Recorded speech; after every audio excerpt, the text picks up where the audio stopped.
Hi, I'm Sunny Chayes. I live in LA. I moved here from San Francisco a little bit ago.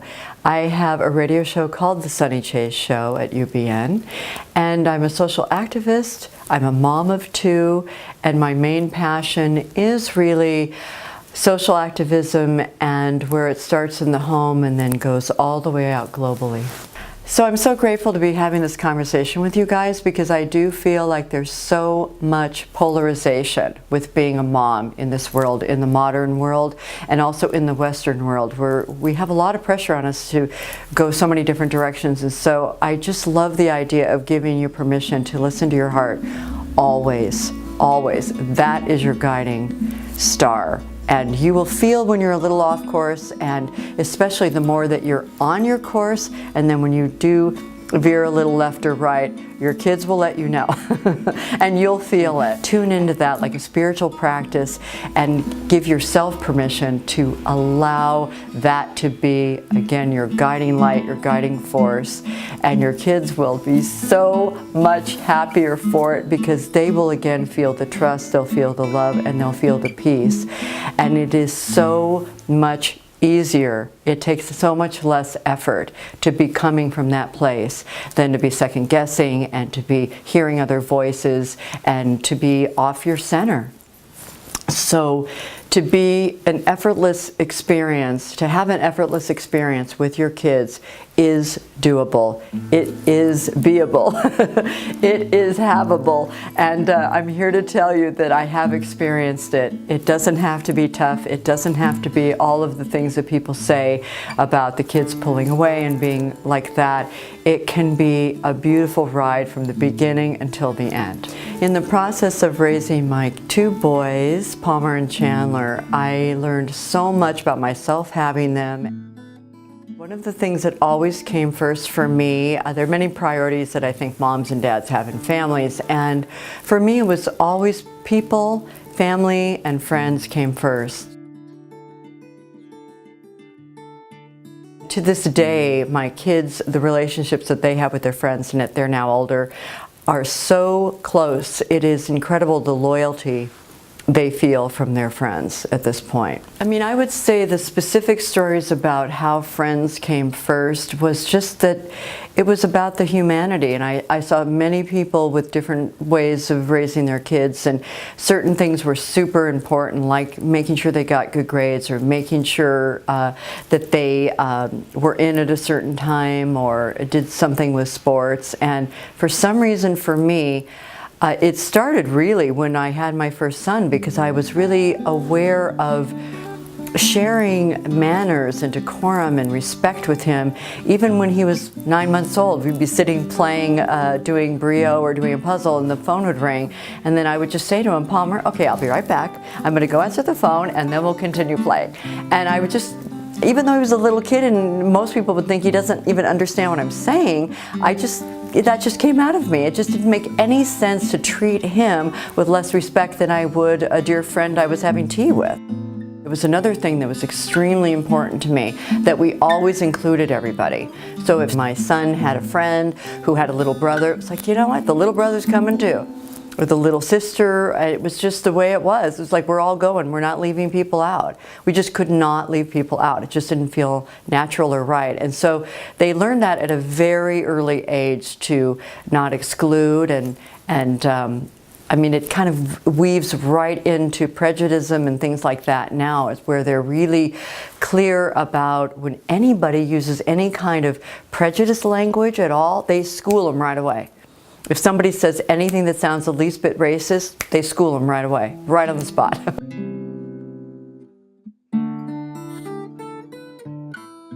Passive kids, that's not what we want necessarily. We want alert, active, engaged, what's happening. I don't want to miss anything, kids. I want to be part of it. I want to be part of life. I want to be adding to life. I want to be bringing it right away. Really the safest thing, it's sort of a primal thing, that we have as a measure of success is the relationships our kids have. And the reason that is actually in a kind of primal way, in an anthropological way, is that if anything were to happen to the mom and dad, who would take care of the kids? Who would take them in? Who would, feed them and keep them and, keep them warm and everything? And so the ability for your babies to connect with other people, your children to be able to connect with other people, is the most, it's really a survival mechanism. And so I felt that that was something, I didn't really realize that that's what I was creating. And then as my kids got older and I saw the tribes they created, and I realized, I feel the success of a mom because they have their people. And at a certain time, it is really important for the mom to let go and let your little kids grow into men and have their people and have their own tribe. Nutrition and healthy everything I started from the time they were born. So for me, it was about everything that was real. And it just made sense. It's just common sense to me.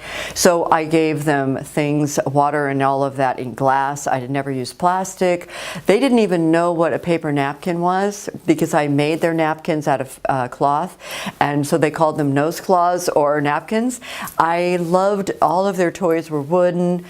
But it just completely made sense to me that I would want the best for myself and I would want the absolute best for them because they're growing bodies that are so precious and just developing in an incredibly rapid rate all the time. And so giving them the best food I could find, and I would give them no juice, and I would give them all of these things. I would sort of trick them. I might go to a party and somebody else, or at the park, and somebody would have a little animal cracker box, and I would just go to the car and then get them their little treats and take the animal crackers out and put their treats in. I mean, everything I could do to make sure that they had the best of everything. And it actually, I really think it worked for them as far as both of my kids never really had terrible twos. I mean, that's something that in the Western world we say they have to have. Well, no, guys, they don't have to. No, they don't have to have that. It's just it's a chemical thing. It's a developmental thing physiologically, and a lot of times at that age, people start eating a lot of sugar and they start eating processed foods, and they get with other kids and they're having, fake cheese and things like that. And I just was pretty strict about it. That was one thing that I did feel that was extremely important, and they ate really well, and that it was easy. It was easy for me to do because I was pretty strict about it, and I made it happen.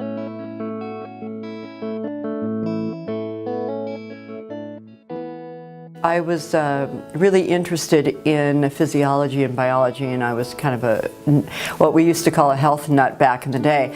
And so, of course, when I had kids, I mean, as a mom, or while I was pregnant, I ate perfectly. And I would only smell other things I shouldn't have, like coffee and all that, but I ate really perfectly, and then I made all of the baby food from the very beginning. And it was easy, and it was. I mean, it's much easier than people actually think. I mean, things like avocado you can just mash up and give.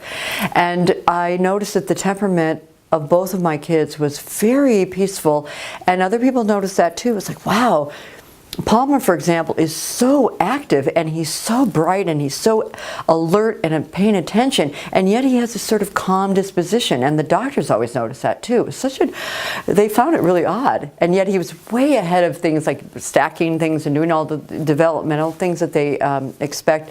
Palmer was way off the charts, as was Chandler, but yet it was this not passive, but just a calm that they had. And I carried that all through school, and it really made a difference. And there were times when at school they would have these plastic cookies and whatever they feed kids at school, and I noticed a big difference. And then they really, really didn't prefer it. I mean, they really went for salmon with a Caesar salad and carrot juice. I mean, they preferred that over plastic food. I call it plastic food because of all the chemicals that are in it. It made a huge difference. And then also with the focusing, with sleep, with attention, doing puzzles and things like that. I mean, they were able to focus and do all those kinds of things, reading and writing and all of that. It was just not so, it was just, I don't want to say effortless because, you know, teaching things can be, you know, a little challenge, but it was just so much more effortless, and to be able to connect in that way and sit and be able to just play and get through things because of the focus and because of the health. And they did not really have issues. I mean, they didn't have colds very often, and they were really, really healthy. They don't have allergies or any of that stuff, thank goodness.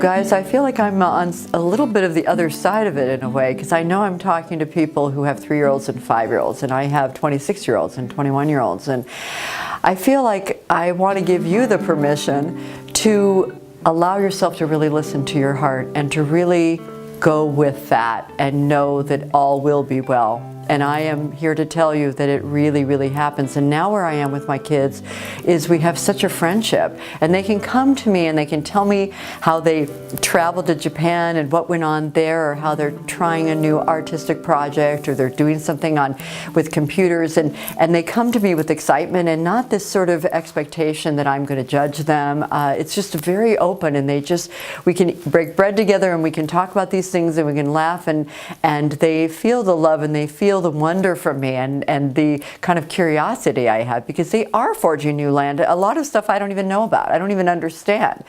They have to break it down for me. And that's what I like. I want the newness. We all want that. We want the inventors of the new day. We don't want, like I was saying, a scientist from 1935 and a scientist from 2016 doesn't want to necessarily have that same conversation. And I want to have a conversation with my kids where they're bringing me new stuff. And I think that's part of the thing that's so fun too, is to be able to be an older person that is involved in pop culture and what's happening in music and dance and art and technology and everything like that. And so to be able to allow the young people to be bringing new stuff. I was a clothes designer and a costume designer, and both of my kids did designing, and I got out of their way. And people were saying, well, they got all their chops from you and all that. I am here to tell you that I stepped back and I watched them do what they did, and they had new ways of marketing and new ways of going online and selling their product and doing what they wanted to do with it and bringing it in a completely original way that I never would have even thought of. And so that's what I think is so beautiful, to be able to allow that space, as well as what's created there around the campfire is just such a beautiful respect. And I know they feel that way. And sometimes I might say to one of my sons, well, if I'm not that involved, or I'm not chatting every day, or I'm not, you know, does he know I love him? Because again, not having a mom myself, I sometimes wonder how much is enough or not too much, or that sort of thing. And both kids will say to me, Mom, the question of whether you love us so much is never the issue. And it's like, thank you, the God above, for that to be the truth, because I feel so happy that I can then allow them to do it, and I don't have to have any anxiety about how I play. I just let them always know, even at this time when they're busy with their lives and they're doing things with their girlfriends and traveling and all that, that I'll send them a little text and just say, you know, I'm here and I love you to pieces, and so when you want to come and play with me and have a coffee, you know I'm here for you. And I know that goes through, and it lands in the right place, and they're able, just like when they were little kids, to be able to go in the playground and play and then come back and get a cookie when it's the right time. So that's what I have to say at this point. This has been so beautiful to be able to share time with you guys, and I just want to say that it may even be a situation where it's never been done before, where there's been the most beautiful connection that is flow from the beginning, from the conception of a baby until the very end. And maybe it's never been done before, but why not have it be you? Why not you be the first person in the history of the world that had a beautiful time from the very beginning until the very end? I mean, let's go there And maybe it is you. And if it's not you, it's somebody you know. And if it is you, there might be a little bump here or there. And we're just going to reimagine motherhood and childhood and togetherhood and create exactly what we feel in our heart is what we really want it to be.